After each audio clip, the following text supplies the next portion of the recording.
ಸ್ನೇಹಿತರೆ ನಮಸ್ಕಾರ. ಇತ್ತೀಚಿನ ವಿಧಾನಸಭಾ ಚುನಾವಣೆಗಳಲ್ಲಿ ಗ್ಯಾರಂಟಿಗಳು ಬಹಳ ಸದ್ದು ಮಾಡ್ತಾ ಇವೆ. ರಾಜಕೀಯ ಪಕ್ಷಗಳ ಮುಖಂಡರು ಆ ದುಡ್ಡು ಕೊಟ್ಟು ಕರೆಸಿರುವಂಥ ಜನಗಳ ಮುಂದೆ ಅವರ ಗ್ಯಾರಂಟಿಗಳನ್ನು ಘೋಷಣೆ ಮಾಡ್ತಾ ಇದ್ರೆ ಆ ಬಂದಿದ್ದಂಥ ಜನಗಳು ಇವರ ಗ್ಯಾರಂಟಿಗಳಿಗೆ ಸಿಳ್ಳೆ ಚಪ್ಪಾಳೆ ಕೇಕೆ ಹಾಕುವುದನ್ನು ಕಂಡು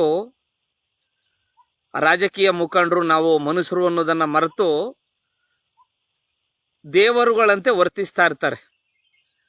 ತಥಾಸ್ತು ಅಂದರೆ ಎಲ್ಲ ಬಂದ್ಬಿಡ್ತದೆ ದೇವರುಗಳ ರೀತಿಯನ್ನು ಲೆಕ್ಕದಲ್ಲಿ ಘೋಷಣೆ ಮಾಡುವುದು. ನಂತರ 6 ತಿಂಗಳು 1 ವರ್ಷ 2 ವರ್ಷ ಆದಮೇಲೆ ಆ ಗ್ಯಾರಂಟಿಗಳ ಬಂಡವಾಳ ಗೊತ್ತಾಯ್ತದೆ. ಆಗ ಅವ್ರ ಪರಿಸ್ಥಿತಿ ಯಾವ ರೀತಿ ಆಯ್ತದೆ ಅಂದರೆ ದಾಕ್ಷಾಣಿಗೆ ಬಸರಾಗಿ ಇರೋದಿಕ್ಕೆ ಜಾಗವಿಲ್ಲದವಳ ಕತೆ. ಅಂದರೆ ಯಾವುದೋ ತೆವಲಿಗೆ ಬಸರಾಗಿರ್ತಾಳೆ, ಇರೋದಕ್ಕೆ ಮನೆ ಇಲ್ಲ, ಹೆರಿಗೆ ಮಾಡ್ಕೊಳ್ಳೋದಕ್ಕೆ ಆಸ್ಪತ್ರೆಗೆ ಹೋಗೋಕ್ಕೆ ದುಡ್ಡಿಲ್ಲ.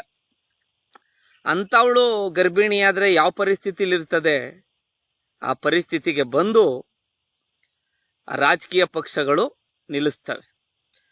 ಉದಾಹರಣೆಗೆ ನೆರೆಯ ತೆಲಂಗಾಣದಲ್ಲಿ 1 ತಿಂಗಳಿಗೆ 4,000 ಕೋಟಿ ಕೊರತೆ ಆಗ್ತಾ ಇದೆ.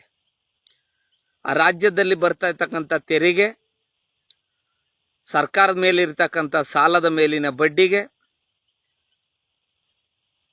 ಸರ್ಕಾರಿ ನೌಕರರಿಗೆ ಸಂಬಳ ಕೊಡೋದಕ್ಕೆ ಸಾಕಾಗದೆ 1 ತಿಂಗಳಿಗೆ 4,000 ಕೋಟಿ ಕೊರತೆ ಬರ್ತದೆ. ಅದರಿಂದ ಕಾಲಕ್ಕೆ ಸಂಬಳ ಕೊಡೋಕಾಯ್ತಾ ಇಲ್ಲ ತೆಲಂಗಾಣದಲ್ಲಿ. ಅಲ್ಲಿ ಮುಖ್ಯಮಂತ್ರಿಗಳು ಹೇಳ್ತಾರೆ, ಅಲ್ಲಿಯ ಸರ್ಕಾರಿ ನೌಕರರು ಸ್ಟ್ರೈಕ್ ಮಾಡ್ತೀವಿ ಅಂತ ಹೇಳಿದ್ರು, ಮುಸ್ಕರ ಮಾಡ್ತೀವಿ, ನೀವು ಸಂಬಳ ಸರಿಯಾಗಿ ಕೊಡ್ತಾ ಇಲ್ಲ ಅಂತ. ಆಗ ಗೌರವಾನ್ವಿತ ಮುಖ್ಯಮಂತ್ರಿಗಳು ಕೈ ಮುಗಿದು ಬೇಡ್ಕೋತಾರೆ, ನೀವು ನನ್ನ ತುಂಡಾಗಿ ಕತ್ತರಿಸಿ ಹಾಕ್ಬಿಟ್ರುವೆ ಸರಿಯಾದ ಸಮಯಕ್ಕೆ ಸಂಬಳ ಕೊಡೋಕ್ಕಾಗ್ತಾ ಇಲ್ಲ, ದಯವಿಟ್ಟು ಮುಸ್ಕರ ಅನ್ನೋದಕ್ಕೆ ಹೋಗಬೇಡಿ. ನಾವು ಯಾವ ರೀತಿಯಾಗಿದೆ ನಮ್ಮ ಪರಿಸ್ಥಿತಿ ಅಂದರೆ, ಸಾಲ ಕೇಳೋಕೆ ಹೋದ್ರೆ ನಮ್ಮ ಚಪ್ಪಲಿ ಕಳ್ಳರ ರೀತಿ ನೋಡ್ತಾರೆ ಅಂತ. ರಾಜಕೀಯ ಪಕ್ಷಗಳಿಗೆ ಇದು ಬೇಕಿತ್ತೆ. ನಾನು ಹೇಳುವಂಗೆ ಅವತ್ತು ಓಟ್ ಹಾಕ್ಲಿ ಅನ್ನುವಂಥ ದಾಕ್ಷಾಣೆಗೆ ಬಾಯಿಗೆ ಬಂದಂತೆ ಘೋಷಣೆ ಮಾಡಿ ಈಗೇನಾಗದೆ ಗ್ಯಾರಂಟಿಗಳು ಅನ್ನೋದು ಬಿಸಿ ತುಪ್ಪವಾಗಿ ಪರಿಗಣಿಸಿವೆ. ಬಿಸಿ ತುಪ್ಪವನ್ನು ಬಾಯಿಗೆ ಹಾಕೊಂಡ್ರೆ ನುಂಗಿದ್ರೆ ಗಂಟ್ಲು ಸುಡ್ತದೆ, ಉಗಿದ್ರೆ ತುಪ್ಪ ವೇಸ್ಟ್ ಆಗ್ತದೆ. ಈಗ ಗ್ಯಾರಂಟಿಗಳನ್ನು ನಿಲ್ಲಿಸುವಂಗೂ ಇಲ್ಲ, ಬಿಡುವಂಗೂ ಇಲ್ಲ. ಹಿಂದಿನ ಕಾಲದಲ್ಲಿ ಹೆಂಗೋ ನಡೀತಿತ್ತು, ರಾಜಕೀಯ ಪಕ್ಷಗಳ ಮುಖಂಡರು ಜನಗಳನ್ನು ಯಾಮಾರಿಸಿ ಕಾಲ ಕಳೀತಿರು. ಯಾಕೆಂದ್ರೆ ಅವತ್ತು ಆಕಾಶವಾಣಿ ದೂರದರ್ಶನ ಮಾತ್ರ ಇದ್ದೋ ದೇಶದಲ್ಲಿ, ರಾಜ್ಯದಲ್ಲಿ. ಸರ್ಕಾರ ಏನು ಹೇಳುವಂಥದ್ದು ಅವು ಮಾತ್ರ ಅವರು ಓದ್ತಿದ್ರು, ಹೇಳ್ತಿದ್ರು, ತೋರಿಸ್ತಿದ್ರು ದೂರದರ್ಶನ ಆಕಾಶವಾಣಿಲಿ. ಇವತ್ತು ಎಲ್ಲ ರಾಜಕೀಯ ಪಕ್ಷಗಳ ಮುಖಂಡರ ಬಗೆಯ ನ್ಯೂಸ್ ಚಾನೆಲ್ಗಳಿವೆ. ಈಗ ನಾಳೆ ಹೊತ್ತರೆಗೆ ಗ್ಯಾರಂಟಿಗಳನ್ನು ನಿಲ್ಲಿಸ್ತೀವಿ ಅಂದರೆ ಆಡಳಿತ ಪಕ್ಷದ ಚಾನೆಲ್ಗಳಲ್ಲಿ ನಿಲ್ಲಿಸು ಸರಿ, ಅಭಿವೃದ್ಧಿಗೆ ದುಡ್ಡಿಲ್ಲ ಅಂತ. ಅದೇ ವಿರೋಧ ಪಕ್ಷಗಳ ಚಾನೆಲ್ಗಳಲ್ಲಿ ಕೊಡೋದಕ್ಕೆ ಯೋಗ್ಯತೆ ಇಲ್ಲದ ಮೇಲೆ ಅವತ್ತು ಯಾಕೆ ಘೋಷಣೆ ಮಾಡಿದ್ರಿ, ಅವತ್ತು ಮೈ ಮೇಲೆ ಜ್ಞಾನ ಇರಲಿಲ್ವೇ, ಇವು ಕೊಡೋಕ್ಕಾಗೋದಿಲ್ಲ, ಹಂಗಾಯ್ತದೆ ಹಿಂಗಾಯ್ತದೆ ಅಂತ ಗೊತ್ತಿರಲಿಲ್ವೇ ನಿಮಗೆ ಅಂಥೇಳಿ ಈ ಮಟ್ಟಿಗೆ ಗ್ಯಾರಂಟಿಗಳು ಬಂದು ನಿಂತಿವೆ. ಕರ್ನಾಟಕ ಮಟ್ಟಿಗೆ ಇಂದೊಬ್ಬರು ಸಚಿವರು ಹೇಳ್ತಿದ್ರು, ಚುನಾವಣೆ ಮುಗೀತು, ಸರ್ಕಾರ ಬಂದೋಸ್ತ್ರಲ್ಲಿ ಸಾರ್ ಗ್ಯಾರಂಟಿಗಳು ಕೊಡ್ತೀವಿ ಅಂದಿದ್ರಲ್ಲ ಅಂತ. ಅಯ್ಯೋ, ಆ ಟೈಮಲ್ಲಿ ಸರ್ಕಾರ ಬಂದರೂ ತಾನೇ ಏನಾರ ಕೊಡೋಕ್ಕಾಗೋದು ಅಂತೇಳಿ ಇಲ್ಲದ ಪಲ್ಲದ್ದೆಲ್ಲ ಹೇಳ್ದೋ ಅಂತ ಅವತ್ತು ಆ ಮಂತ್ರಿಗಳ ಹೇಳಿಕೆಯನ್ನು ನಾನು ಸ್ವಾಗತಿಸ್ತೀನಿ. ಏನು ಮಾಡ್ದೇನೆ, ಈಗ 60,000 ಕೋಟಿ ಕರ್ನಾಟಕದಲ್ಲಿ ಕೊಡ್ತಾವ್ರೆ ಗ್ಯಾರಂಟಿಗೆ ಅಂದರೆ 140 ಜನ ಗೆದ್ದಿದ್ದಾರಲ್ಲ ಶಾಸಕರು, ಅವ್ರ ಕ್ಷೇತ್ರಕ್ಕೆ 1 ವರ್ಷಕ್ಕೆ 400 ಕೋಟಿ ಕೊಡ್ಬೋದಾಗಿತ್ತು. ಇನ್ನು ಬೇರೆ 70-80 ಜನ ವಿರೋಧ ಪಕ್ಷದವ್ರು ಗೆದ್ದವ್ರಲ್ಲ, ಅವ್ರಿಗೊಂದು 20-30 ಕೋಟಿ ಕೊಟ್ಬಿಟ್ಟು ವರ್ಷಕ್ಕೆ ಅನುದಾನ, ಇವ್ರಿಗೆ 400 ಕೋಟಿ ಕೊಡ್ಬೋದಾಗಿತ್ತು. ಆ 400 ಕೋಟಿಲಿ ಅವ್ರ ಕ್ಷೇತ್ರದ ರಸ್ತೆಗಳು, ಶಾಲಾ ಕಟ್ಟಡಗಳು, ಆಸ್ಪತ್ರೆಗಳು, ನೀರಾವರಿ ಯೋಜನೆಗಳು, ಇಂಥ ಹಲವಾರು ಕಾಮಗಾರಿಗಳು ನಡೆದು ಕಣ್ಣು ಕಾಣ್ತಿದ್ದು.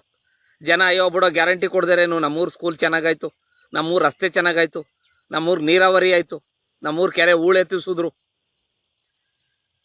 ಹಿಂಗೆ ಮಾತಾಡ್ಕೋತಿದ್ರು.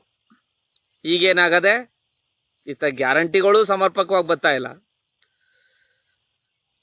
ಈ ಕಡೆ ದುಡ್ಡು ವೇಸ್ಟ್ ಆಯ್ತದೆ.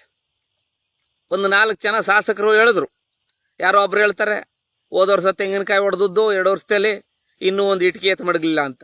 ಇನ್ಯಾರೋ ಶಾಸಕರು ಹೇಳ್ತಾರೆ ಸಾಲ ಕಟ್ಟಡ ಸೋರ್ತಾದೆ ಅಂತ. ಇನ್ಯಾರೋ ಒಬ್ರು ಹೇಳ್ತಾರೆ ಚರಂಡಿ ಮಾಡಿಸೋಕ್ಕಾಗಲಿಲ್ಲ ಅಂತ. ಈಗ ಒಬ್ಬ ಶಾಸಕ MLA ಆಗಬೇಕಾದ್ರೆ ಒಬ್ಬ ಅಭ್ಯರ್ಥಿ ಕನಿಷ್ಠ 20-25 ಕೋಟಿ ಪಾಪ ಖರ್ಚು ಮಾಡಿರ್ತಾನೆ.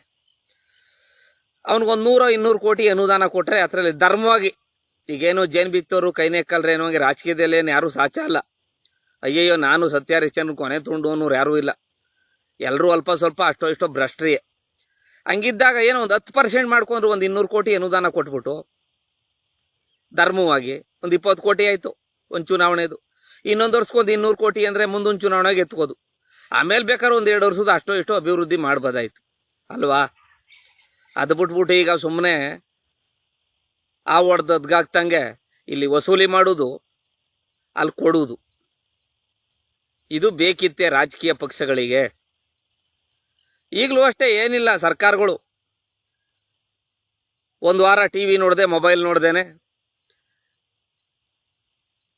ಮುಂದೊಂದು ತಿಂಗಳಿಂದ ಗ್ಯಾರಂಟಿಗಳನ್ನು ನಿಲ್ಲಿಸ್ತಾ ಇದ್ದೀವಿ ಅಂದ್ಬಿಟ್ರೆ ಏನು ಜನ ಬಾಯಿಗೆ ಬಂದಂಗೆ ಆಡ್ಕೊಳ್ಳಿ. ಒಂದು ವಾರ TVಲಿ ಸಾಮಾಜಿಕ ಜಾಲತಾಣದಲ್ಲಿ ಅರು ನೀರು ಬಂದು ನಿನ್ನ ನೀರು ತಳ್ತು ಅನ್ನೋಂಗೆ ಹೊಸ ಸುದ್ದಿ ಯಾವ್ದಾರ ಬತ್ತಿದಂಗೆ ಹಳೇದ ಮರ್ತೋಯ್ತಾರೆ. ಆ ದುಡ್ಡನ್ನೇ ತಗೊಬಂದು ನಾನು ಹೇಳುವಂಗೆ ಸಾಲ ಕಟ್ಟಡಗಳು, ಹಳ್ಳಿಗಳಿಗೆ ಚರಂಡಿಗಳು, ರಸ್ತೆಗಳು, ನೀರಾವರಿ, ಆಸ್ಪತ್ರೆ ಕಟ್ಟಡಗಳು ಇಂಥವಕ್ಕೆ ವಿನಿಯೋಗಿಸಿದ್ರೆ ಜನ ಗ್ಯಾರಂಟಿಗಳನ್ನು ಮರೆತುಬಿಟ್ಟು ಓಲಿ ಬಿಡಪ್ಪ ಅಭಿವೃದ್ಧಿನಾರ ಆಗ್ತಾ ಇದೆ ನಮ್ಮೂರು ಅಂದ್ಕೊಂಡು ಸುಮ್ಮನೆ ಆಯ್ತಾರೆ. ಹಂಗಾಗಿ ಅವಾಗ ಹೇಳುವಾಗ ಚೆನ್ನಾಗಿರ್ತದೆ, ಹೇಳೋರು ಹೇಳ್ತಾ ಇರ್ತಾರೆ, ಕೇಳೋರು ಕೇಳ್ತಾ ಇರ್ತಾರೆ. ಏನು ಅವ್ರು ಹೇಳುವಾಗ ಅವ್ರ ಜೋಸು, ಕೇಳ್ತಾ ಇರೋರು ಇವ್ರ ಜೋಸು, ಓ ಓ ಅಂತಾರೆ.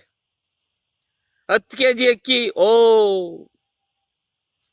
200 ಯೂನಿಟ್ ಕರೆಂಟ್ ಫ್ರೀ ಓ, ಹೆಂಗಸ್ರಿಗೆ ಗಂಡನ ಮನೆಗೆ ಹೋಗುವಾಗ, ದೇವಸ್ಥಾನಕ್ಕೆ ಹೋಗುವಾಗ, ಆಸ್ಪತ್ರೆಗೆ ಹೋಗುವಾಗ, ಹಾಸ್ಪಿಟ್ಲಿಗೆ ಹೋಗುವಾಗ, ಅಲ್ಲಿಗೆ ಹೋಗುವಾಗ, ಇಲ್ಲಿಗೆ ಹೋಗುವಾಗ ಅಂದರೆ ಓ ಅನ್ನೋದು.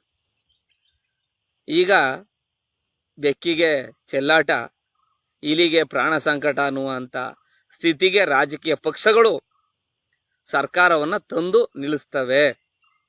ಆದ್ದರಿಂದ ಇನ್ನು ಮುಂದಾದರೂ ರಾಜಕೀಯ ಪಕ್ಷಗಳು ಗ್ಯಾರಂಟಿಗಳನ್ನು ಘೋಷಣೆ ಮಾಡುವಾಗ ಯೋಚಿಸಿ ಘೋಷಣೆ ಮಾಡಬೇಕು. ಇಲ್ದಿದ್ರೆ ಇಂಥ ಅಧ್ವಾನಗಳು ನಡೀತಾನೇ ಇರ್ತವೆ.